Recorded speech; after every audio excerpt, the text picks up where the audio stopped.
This is Michael Cowen, and welcome to Trial Lawyer Nation. You are the leader in the courtroom, and you want the jury to be looking to you for the answers. When you figure out your theory, never deviate. You want the facts to be consistent, complete, and credible.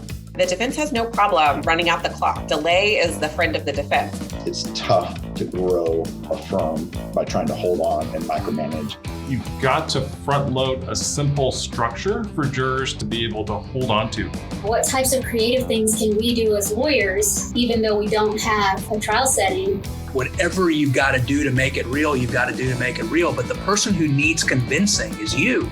Welcome to the award-winning podcast, Trial Lawyer Nation, your source to win bigger verdicts, get more cases, and manage your law firm. And now, here's your host, noteworthy author, sought-after speaker, and renowned trial lawyer, Michael Cowen.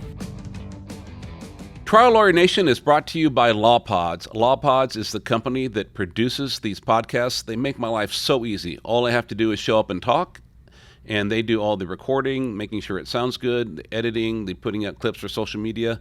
If you are thinking about doing your own podcast, I highly recommend LawPods.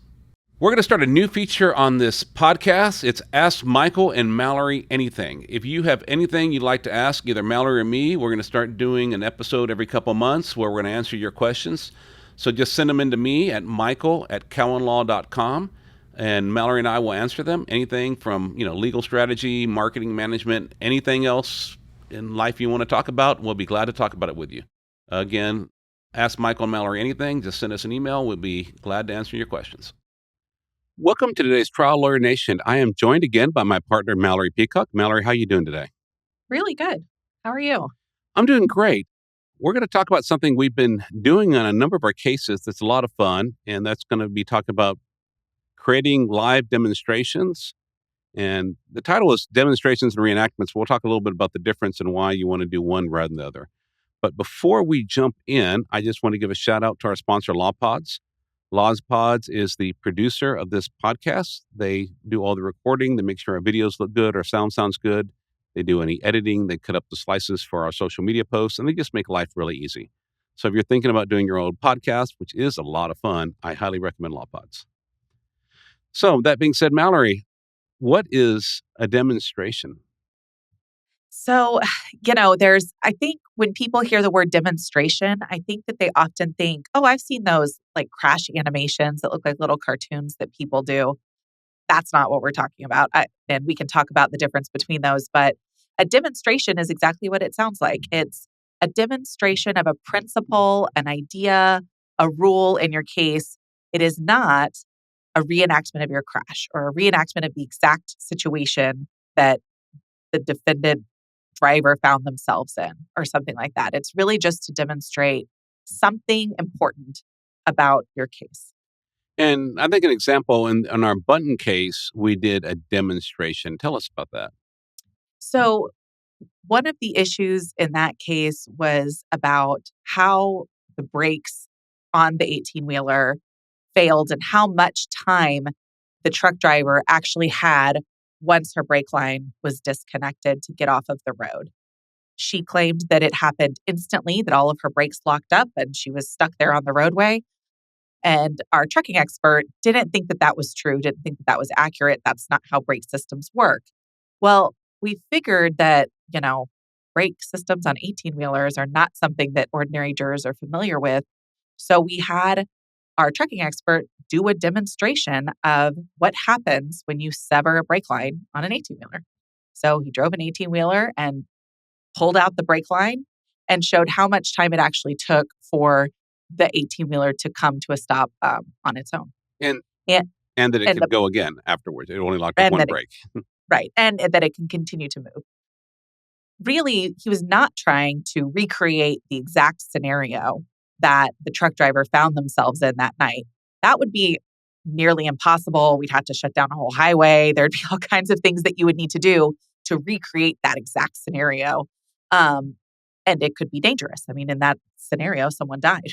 So a demonstration was just demonstrating the principle of how does this brake system work and what happens when one brake line on an 18-wheeler is severed.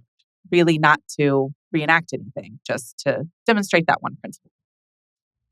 Yeah. And why do we do demonstrations in some of our cases?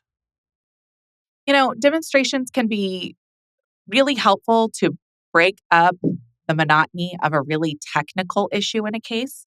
So, one, it's really hard for some people to learn just by hearing about something from a witness on a stand.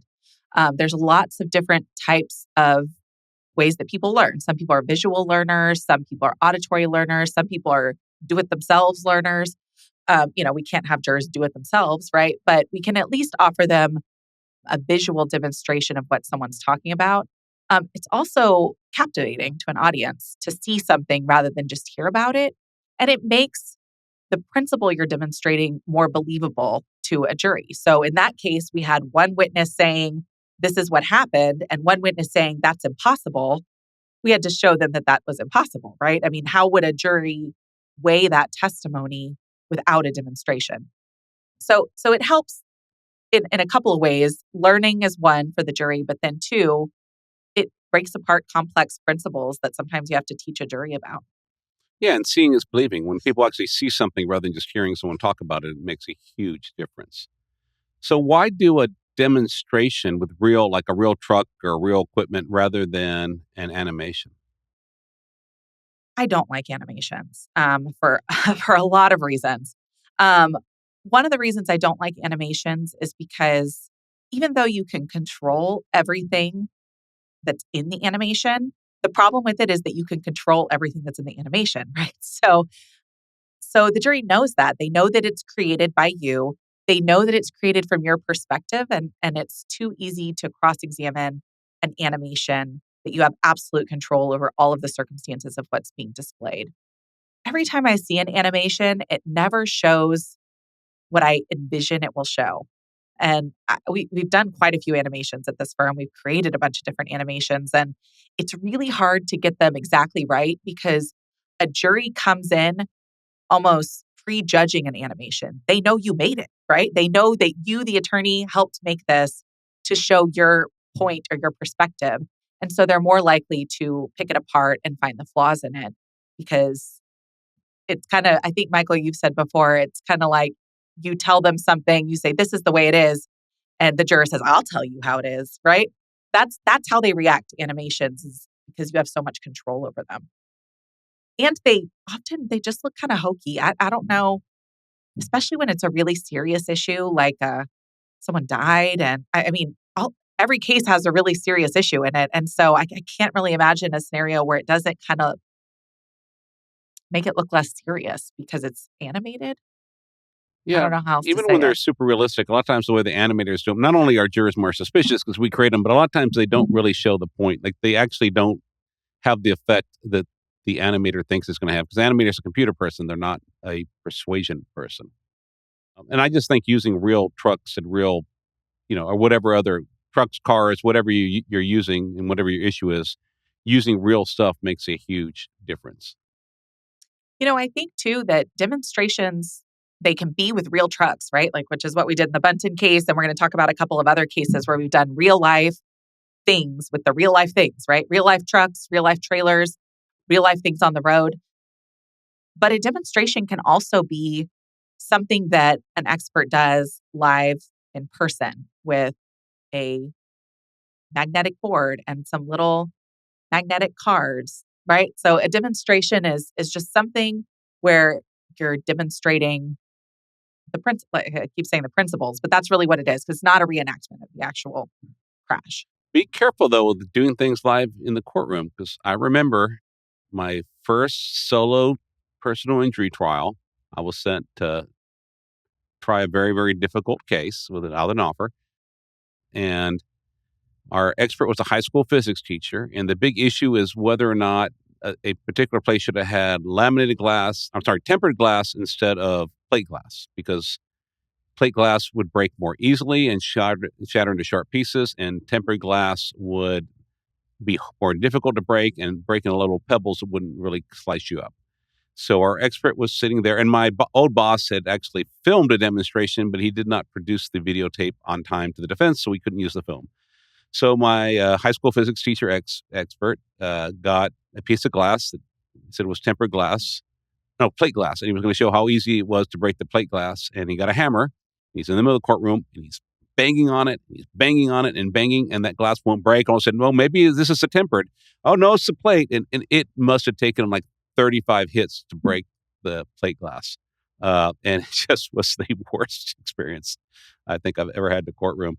So, just be careful. I mean, even glass breaking can sometimes, things can go wrong in trial. So, it's one thing to use magnetic boards, but trying to do an actual experiment trial, it might not work the way you want. So just word to the wise. And, what does it hurt to record that demonstration early? I mean, I think it's just as effective to show on a videotape without the risk of it going wrong than to do it live if you don't know that it will always work. I'm surprised the judge let you do that. Get glass all over the courtroom. I don't know. We had it in a plastic bag. I mean, to hold the glass. I don't know. It was 1997. It's been a little while, but I'll never forget I'm sure I was just beat red by the 30th hit. Oh my God. And I did not have as much emotional regulation there, so my discomfort was shown to all the jury, and we lost the case. You talked about you want to do reenactments, not demonstrations, a little bit demonstrations, not reenactments, because a demonstration, you're demonstrating a principle. A reenactment, you're trying to reenact exactly what happened. Why in general do you not want to actually try to do a true reenactment? So I think in most cases, it's going to be very, very difficult to get every single thing right in a true reenactment. Because there's a lot of unknowns. Most crashes, most events, injury-causing events don't occur under scientific study, right? So there's not every angle of video on the crash scene. There's not, all speeds are being calculated at all instances in time. People aren't wearing those little accelerometers on their heads, right? There's all kinds of things that you don't have data for that would require some work by an accident reconstructionist or someone like that to calculate the most probable scenario.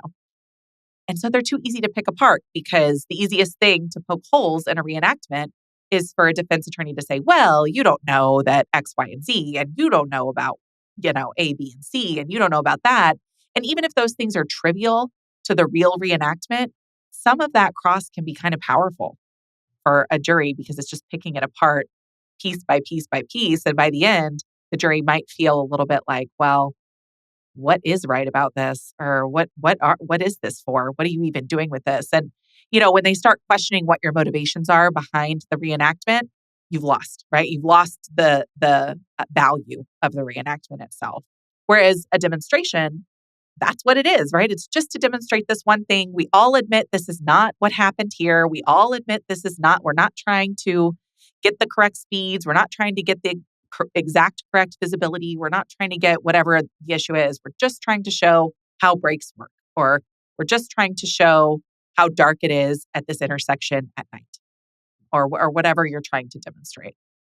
And it kind of takes the wind out of the sails of the cross on a reenactment. Each year, the law firm of Cowen Rodriguez Peacock pays millions of dollars in co-counsel fees to attorneys nationwide on trucking and commercial vehicle cases. If you have an injury case involving death or catastrophic injuries and would like to partner with our firm, please contact us by calling 210-941-1301 to discuss the case in detail and see where we can add value in a partnership. And now, back to the show. I agree. And the legal standard's also different because if you're going to do a reenactment, it has to be almost identical to the actual event. And you can almost never know, especially when you have two vehicles that are both moving, trying to figure out the exact speed and condition, and then do it in a way that you don't kill somebody. I mean, if you're really going to crash them into each other, what are you going to do? So I think that's really, really tough to do. But if you're only doing a demonstration, I think you still have to have some substantial similarity. You have to at least demonstrate that that's the principle. But it also, any differences can be addressed through cross-examination, and that at least in Texas, if it's shaky, even evidence of shaky value should be admitted and subject to cross-examination instead of being excluded. I very unsuccessfully argued that last week in a trial, but we'll talk about that in a minute. Because no matter what the case law says, your judge is your judge, and they're the ones deciding things. But yeah, definitely, if y'all are thinking about spending the money to do this, it's really, really, really difficult to totally reenact something. But demonstrating certain principles is something that's not that hard to do. So what are some practical tips you have for before we go into this? Well, let me go into some examples and we'll go some tips. So we talked about the case with where we did the brake testing. I just did a case. I tried it with Laura Porter last week, our partner, and it settled right before closing arguments. But one of the things we did, it was a tractor trailer backing across the highway at night. You and I know, because we've been out to Montana and driven the range and seen that when you're approaching a tractor trailer where the trailer's on an angle at night, you cannot see that trailer. I mean, you see the headlights, you do not see the tape, you don't see the trailer. It's practically invisible until you're so close you don't have time to stop. The problem is, I wanted the jurors to be able to see that for themselves too. So we did something called a night study. And so given some of the issues we had in our Bunton trial where our expert got a different type of tractor and a different type of trailer, and the brake system was basically the same, but it had a different transmission, which shouldn't make a difference, but it led to a lot of unnecessary cross and briefing. I actually went and bought the same tractor, the same type of pickup truck. We changed out the headlights on the pickup truck to get the same kind of headlights because our client's son had bought him better headlights, LED headlights. Rented a trailer that was the same brand, make and model trailer. And then we adjusted it, but they had to be still because we didn't want to kill anybody. We had to do it in a parking lot because we couldn't do it on the highway. That wouldn't be safe. And if we got the police to close off the highway, there'd be all the sirens and lights from the police doing that. We got substantially similar dark lighting conditions. And we placed, our pickup truck where it was, the tractor and trailer at the angle that there was, the distance, and took pictures and showed that you really could not see this trailer until about 200 feet, which is about when our person reacted. And right before he hit his, when you put perception, reaction time, the skid marks he laid down, it was very consistent with it. And in that case, even though we did all that stuff right, I think it should have been admitted. The judge ruled that our experts could talk about it because it was scientific, but we couldn't show the photos to the jury because what the people saw would be moving objects, and these were still objects. And so I was not able to show the photos to the jury, which I think I lost very powerful evidence. So I guess a couple of lessons learned there is, one, I learned my lesson to try to do it all right, and we tried really hard and spent a lot of money to get it exactly right. But then the other thing is you've got a lot of discretion on your trial judge, and this particular trial judge decided not to let it in. I think, if we were in the court in Dallas where we were for the Bunton trial, it probably would have come in. I think most courts it would have come in, but this judge, I respect her. That was a decision she made. And, as Dory said in Finding Nemo, just keep swimming. When the judge rules against you, you just got to let it go and keep going. And, but do be prepared. I mean, sometimes you do it all right, spend more than $50,000 on a really important piece of evidence, and you don't get it in. You just got to keep on going. One thing, with that, what was interesting to me about the study in that case that you guys did is that it required a lot of expertise. It required a bunch of different people to pull this off. So can you talk about that a little bit? Yeah. So we had to have our crash reconstructionist out there. He's the one that could testify as to all these, what the distances were, what the angles were. He had to really analyze the crash and figure out where each vehicle was, second by second, and the positions and the distances. But then we need to get our trucking expert there too to make sure we had the right kind of truck, that everything was done properly. Plus we had to have a CDL driver actually drive and operate the truck and the trailer. So it was a big production with a lot of people and a big old bill. I think it was still worth doing because it gave our expert the data to testify on. And at least we were able to say that he not only did the analysis and looked at the studies, but he actually looked at it himself. I think if we were able to get the photos in, it would have been even more powerful. And I think most time we would have gotten them in. It's just, this one judge, again, I respect her. She just has, she was making the decisions she thought was right based on the law. I disagree with her on what the law was, but I still respect her, and we still got a good trial. I mean, her other, most of her rulings were fine, but, some didn't go our way, and that's just life. You're not always going to win every single ruling, and you just have to learn to let it go and keep on going because getting mad during trial does not help you. Yeah. Well, and being able to pivot. That's the thing about demonstrations. Any kind of demonstrative exhibit can or cannot come in at trial. And so you have to be ready to do it both ways, right? So do it without. I mean, that's always the risk of any kind of demonstrative that you're trying to use, whether it's actually like a video, whether it's photos, or whether it's just a diagram that someone drew. The judge might not like it for some reason. And, it is what it is. You just have to be able to say, okay, and move on to your next thing. Yeah, I think another fun one we did is we did it a case where we were suing a trailer manufacturer, a tractor trailer parked partially in the lane of travel, partially on the shoulder of the road. Our girl was a passenger. Her cousin was driving. Her cousin wasn't necessarily paying attention and hits the back of the trailer. We underride guard bends in. Our vehicle goes underneath the trailer, underrides, and she gets a bad brain injury. And we were suing the trailer manufacturer saying they should have had a stronger underride guard. And, we were tempted not to do a test or a demonstration because the Insurance Institute for Highway Safety had crashed a very similar sedan into a different design of guard that this company manufactured, got an award for, but didn't actually sell to the public, even though they submitted it and got an award for the design. So we had a crash test at, another sedan, but it was a different model sedan at a speed that was within a few miles an hour and an angle within 1 or 2 degrees. But we decided to do a crash test anyway. And why was that? Well, again, we're worried about, we were worried that was going to be one of the defenses is, okay, well, it would have worked if they were at a little bit of a different angle, or this was just a crazy type of crash. We cannot build something to withstand just craziness, right? And so that was, we were worried that was going to be one of their biggest defenses to that testing. And we wanted to make sure that the speeds were the same.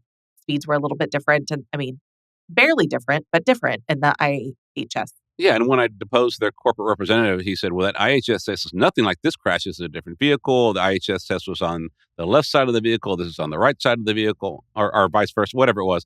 He just came up with a bunch of distinctions. And luckily, we didn't have to fight him on it because we already had our test done. They didn't know that yet. But I think it made when you do, especially in a product case, when you actually do crash testing, it makes a huge difference in the value of the case. But again, you got to make sure your reconstructionist and your product expert work together so that their angles and speeds are substantially similar, and then you get the right kind of instrumentation on the dummies. I mean, it is a lot of work. It's a big undertaking, and unfortunately, that was a 6-figure expense. But the return on investment was also really good because we got a really good recovery for a young lady that I don't think we would have had we not done crash testing. Yeah, and I think a lot of lawyers think crash testing is for product liability cases, right? I mean, that's when we've seen it at CLEs. I mean, that's when people spend a lot of money on it. That's generally what they think it's limited to. But that was an example of a product liability case. But it's so useful in other kinds of cases too. I mean, it just really is. Yeah, well, even in our Bunton trial, we one of the reasons it's so dangerous to stop a tractor trailer in the middle of a 65-mile-an-hour highway is that, you have the danger of underride. And so we got the Insurance Institute for Highway Safety underride crash test on that model trailer. And just as a demonstrative, we want to show the jury, what does it look like? What is underride? And because we knew we had underride in our case because we had the photos of our vehicle under the trailer. But when we showed those videos of underride and the underride bar bending in and the car going underneath and that trailer hitting that crash test dummy in the head, there was a visceral response from the jury. I mean, it's almost like they were seeing our crash happening. Yeah. Well, and that's a demonstration, right? We didn't create that one, but that's a demonstration. That's a type of demonstration that you can use at trial. And it breaks up especially technical testimony with something visual that the jury can see. I mean, they hear the word underride, but until you see it, are you really even sure what it means? Yeah. I mean, I think that's true for a lot of stuff. I think the curse of knowledge is huge in this kind of work, in personal injury work, because, we know a lot about how bodies move and vehicles react to car crashes, and the jury doesn't. I mean, most of them have maybe been in one fender bender before, but probably not in any crashes, so they don't know.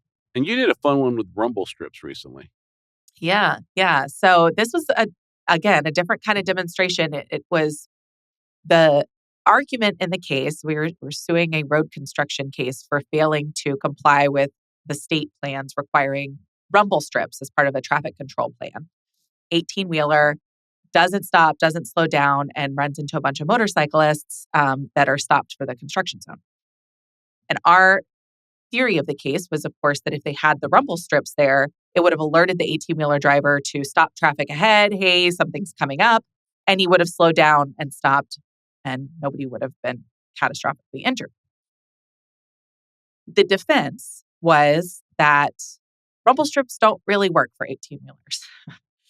that because 18-wheelers are so big and because they're so noisy, you don't feel the rumble strip and you don't hear the rumble strip when you run over it. And so, we didn't have them, but that they wouldn't have worked anyways because it's an 18-wheeler. So that was a big issue. Of course, our experts said, well, rumble strips are supposed to work for all vehicles. That's the point of them. They're supposed to work for everybody. But we wanted to demonstrate that. And so this is one where we actually went out to the highway where this crash occurred because we had a human factors expert that said that ambient noise of the roadway was really important to determine. He didn't want to be cross-examined on that, right? He didn't want to do it in a parking lot where you don't have other kinds of noises around and then say, well, how do you know that that's what it would have sounded like on this road? So we actually went out to the road where this occurred, put down rumble strips, and rented an 18-wheeler that was the same make and model as the 18-wheeler that the truck driver had. You also made sure from the construction plans you got the same kind of rumble strips, and we had to go figure out how to order and purchase the right kind of rumble strips. We had to chase those down, and they were more expensive than I thought they would be. I don't know why I thought they'd be like $10 each. They were not. They're actually very expensive because they have to withstand, people running over them. And we learned all about how do you install rumble strips. It's like this glue that you heat up, and it's a whole thing. Anyways, we put rumble strips on the roadway in this area, had our experts ride in the 18-wheeler at the speeds that we knew the 18-wheeler was going to see if they could hear the rumble strips. We also recorded the noise of the rumble strips. The other thing is that they said that because if you're traveling at 60, we had a dash cam video from the 18-wheeler driver that we said proved there was no rumble strips on the road. And they said, well, can't see them in a dash camera from the 18-wheeler. So we put a dash camera on the 18-wheeler to show that you could actually see them if they were there. So that was something else that we did. Without that demonstration, I don't think they would have really understood what their risk was at trial. Before that demonstration, we weren't moving anywhere near settlement. I'll just say that. And then afterwards, we were able to get the case resolved very well for our clients. But it was a whole undertaking. Like I said, we went to this rural road where the crash happened and bought rumble strips and rented an 18-wheeler and had a CDL driver driving it, had all our experts there to listen to the rumble strips and make sure that they were spaced correctly according to the plans. And we're traveling at the correct speeds and all of that kind of stuff. But it was a lot of fun. It was cool to see once it was all done. Yeah, the stuff is fun. It's expensive, but if you're going to do major cases, you really should consider doing demonstrations because they're juries love them. They're interesting. They're fun to do. And, it's just taking it up to another level.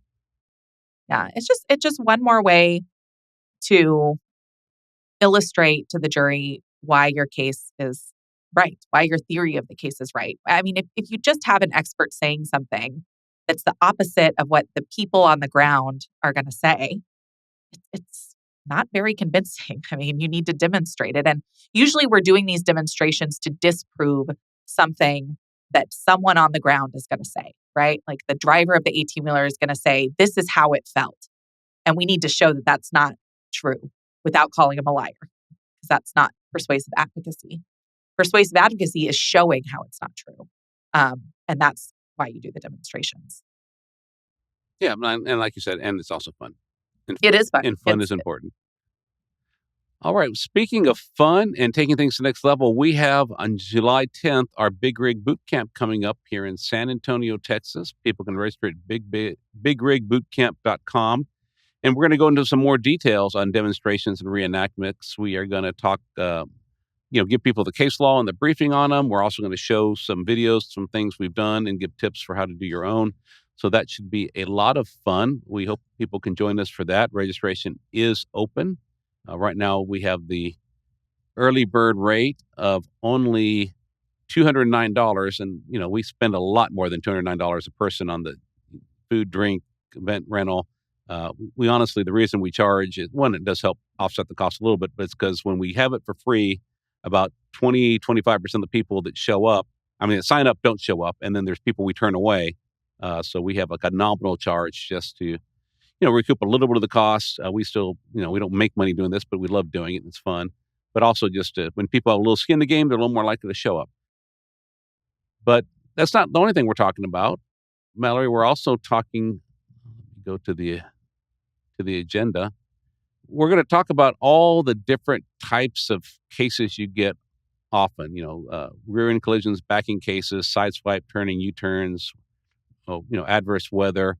It seems like some of these cases are kind of obvious. Why is there a need to deep dive, let's say, into rear end collisions in a trucking case? Yeah. I think while an 18-wheeler rear-ending your client is obvious liability for the 18-wheeler driver, it's not necessarily obvious how there's negligence and really gross negligence for a trucking company if their drivers are rear-ending someone on the roadway. And there's a lot of resources about that. There's that we're going to share, right? Where do you get the rules from? Why should truck drivers know about these rules? And why are rear-end collisions so common in 18-wheelers? And one of them, some of it has to do with following distance. Some of it has to do with distractions in the vehicle and out, and hours of service violations. So there's a lot more to look at in a rear-end collision than just the collision itself. And in all these types of typical kinds of collisions that we see in trucking cases. I was super excited about the theme of this year's Big Rig Boot Camp because it's I think they call it their trucking toolbox. It's just all the types of cases that you commonly see and what are the things that you must look at when you have these kind of cases. It's a nuts and bolts type of program, and that's what we wanted it to be. That you could come and say, I have a rear end collision case. I'm going to learn something here that's useful to me. I have a side swipe case. This is going to be useful to me. Yeah, and the other thing that I'm doing that I'm really excited about is either in deposition or trial, how to, present your own crash reconstructionist. So I'm going to talk about the theory. I'm going to bring a real reconstructionist. I'm going to do a live demonstration so you can, I can share how it works. And then, of course, he'll be available for questions as well as me. And then go into cross-examining, both in deposition and at trial, the truck drivers and trucking company personnel with, like I said, real-life examples, but, so theory and practice so that, people can leave being better able to go take their own depositions and cross people at trial. And then, a real huge issue in Texas is our Chapter 72 or House Bill 19. In other states, they call it the McAfee rule. But when a trucking company tries to use different kinds of stipulations to try to hide their bad corporate conduct and just put it all on the driver, what are the legal strategies we've been able to use to successfully overcome those attempts and still get in the full story at trial? So I'm really excited about sharing all this stuff with people. We vet who goes there, so I know that the information I share there doesn't go to the defense, so I'm willing to share things at the boot camp that I might not at a state bar CLE, and definitely not in my book that the defense lawyer can buy. So a lot of good stuff in the book, but at the Big Rig, we can just go a little deeper, and we get to meet each other and talk, and that's always a lot of fun. So it looks like it's going to sell out again this year, so I would really recommend everyone to start registering now at bigregbootcamp.com. Plus, you get to meet Malorie and me. It's going to be a lot of fun. Yeah, well, I always have so much fun talking to everybody. And, we always have time for questions. Michael always saves time for questions. And to me, that's one of the most fun parts of the seminar is that people get to ask their own specific questions. Because sometimes, we're presenting stuff and we're hoping that it's useful. And when we hear people's questions, it just helps us feel like, okay, we know that we're sharing something useful for you and for that person. I'm also so excited about this live direct examination of a crash reconstructionist. Last year, we did the direct examination of a trucking expert, and I loved it. It's so much fun, and it's so cool to see. So I'm excited. I think it's going to be just as good as last year. Well, thanks. Well, hopefully everyone can join us there. You get CLE credit. There's even a happy hour. So if you drink, you can have one with us, and it's a lot of fun. So join us and just go to bigregbootcamp.com and join us in San Antonio on July 10th, and then tune in next time on Trial Lawyer Nation. Thank you for joining us on Trial Lawyer Nation. I hope you enjoyed our show. If you'd like to receive updates, insider information, and more from Trial Lawyer Nation, sign up for our mailing list at triallawyernation.com. You can also visit our episodes page on the website for show notes and direct links to any resources in this or any past episode. To help more attorneys find our podcast, please like, share, and subscribe to our podcast on any of our social media outlets. If you'd like access to exclusive, plaintiff lawyer-only content and live monthly discussions with me, send a request to join the Trial Lawyer Nation Insider Circle Facebook group. Thanks again for tuning in. I look forward to having you with us next time on Trial Lawyer Nation. Each year, the law firm of Cowen, Rodriguez, Peacock pays millions of dollars in co-counsel fees to attorneys nationwide on trucking and commercial vehicle cases. If you have an injury case involving death or catastrophic injuries and would like to partner with our firm, please contact us by calling 210-941-1301 to discuss the case in detail and see where we can add value in a partnership. This podcast has been hosted by Michael Cowen and is not intended to, nor does it create the attorney-client privilege between our host, guest, and any listener for any reason. Content from the podcast is not to be interpreted as legal advice. All thoughts and opinions expressed herein are only those from which they came.